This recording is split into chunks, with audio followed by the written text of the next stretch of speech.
So Steve Rattner, the president, has thrown around a lot of numbers when it comes to trade with Canada. What's the bottom line? Because we're running a massive deficit, I guess.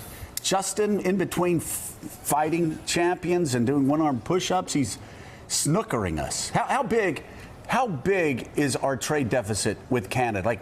Like 10 billion, 30 billion, 100 billion? How big is it? Did you peek ahead? No, but the president says... The president says it's 100 billion. It's 100 billion. 100 okay. billion. Oh, that's bad. We've got to do something. The answer is we actually have... Is he off by a little bit?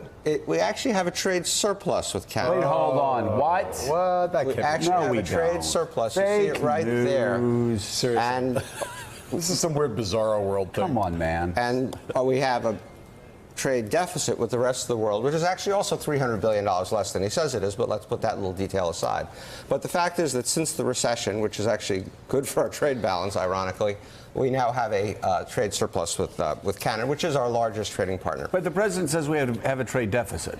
He does. So is he confused or is he lying? Well, if you want to get really technical, he looks at only goods, and you have to include services, and he lies. But let's move on, because I have four charts. You say he doesn't look at services. Let me ask you, when we're talking about the GDP and adding that up, which the president loves to do. Yes. Is that only take into account goods?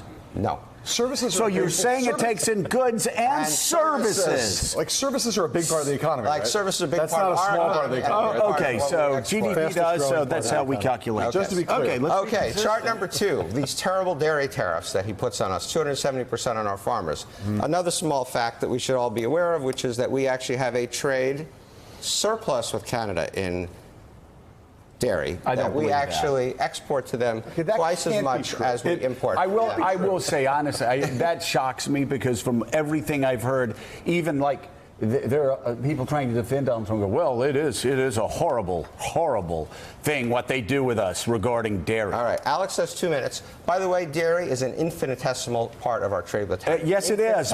But they say that. But they say there's still a deficit. So you're saying we have a surplus. And when you say infinitesimal, you mean small, right? I mean small. Less than 1/10 of 1%. Chart number 3. I want to get to chart number 4 today. Chart number 3. 0.8. Tariffs. You think? But Canada has really high tariffs. The horrible. Really high tariffs. Suffocating. I Okay. can't breathe. Can't breathe, Canadian tariffs. Here are U.S. tariffs. Here are Canada's tariffs. Okay, so they are the it's low lowest bad? tariffs within the Wait a second. You're developed saying we have world. bigger tariffs than they have? We have bigger tariffs than they have. What does that mean? What does that mean? That means saying we put a higher tariff on things that are imported here than they do on things that are imported there. So they actually treat us all. We have more access to them than they have. Wait, so I'm serious. For people at home, these are hard numbers. These are government numbers. This is from the World Bank. This is World Bank numbers. Oh, that's a leftist, communist, globalist, pot smoking freaks. I got 1 minute. One chart. Okay, go with that. Steve. Then we're going to sum it up. Look what happens when you put tariffs on. These are tariffs that were put on in November by Trump on softwood lumber coming from Canada. That'll hurt the Canadians. And look, yes, it has hurt the. Well, no. Look what's happened to lumber prices in the U.S. They are up 27% since this happened. In Canada, right? No, in America. Oh wait, but we're trying to hurt Canada. Well, they're yes, so we're you're hurting saying, ourselves. Oh my God! Now, is the picture different for hardwood lumber than for softwood lumber? All right, shut up. All right, so really quickly, this is important, because this is what we've been saying all along. This is what Republicans used to say. This is what conservatives used to say.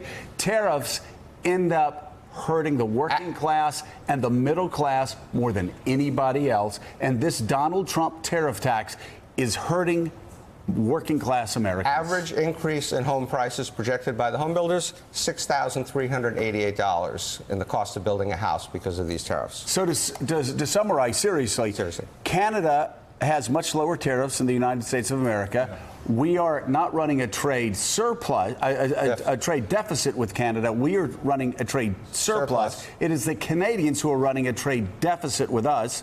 And dairy. We are also running a huge trade surplus with Canada, and it is an infinitesimal part of our trade situation. That means small. That means small, like 0.0. Wow, we got through them, Steve. Lies, damn lies.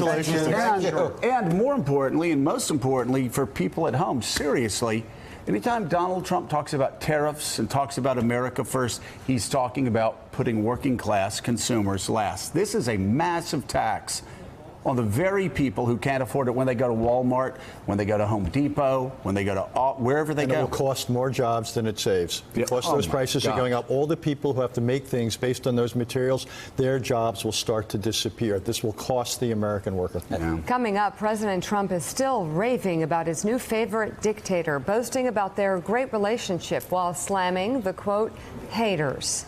And while the president is back at the White House, his Secretary of State is in Seoul right now explaining his boss's surprise pledge to stop military exercises with South Korea. Godspeed, Mike And also, Pompeo.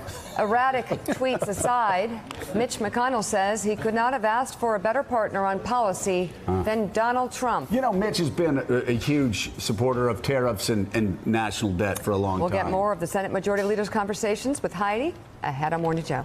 Thanks for checking out MSNBC on YouTube, and make sure you subscribe to stay up to date on the day's biggest stories. And you can click on any of the videos around us to watch more from Morning Joe and MSNBC. Thanks so much for watching.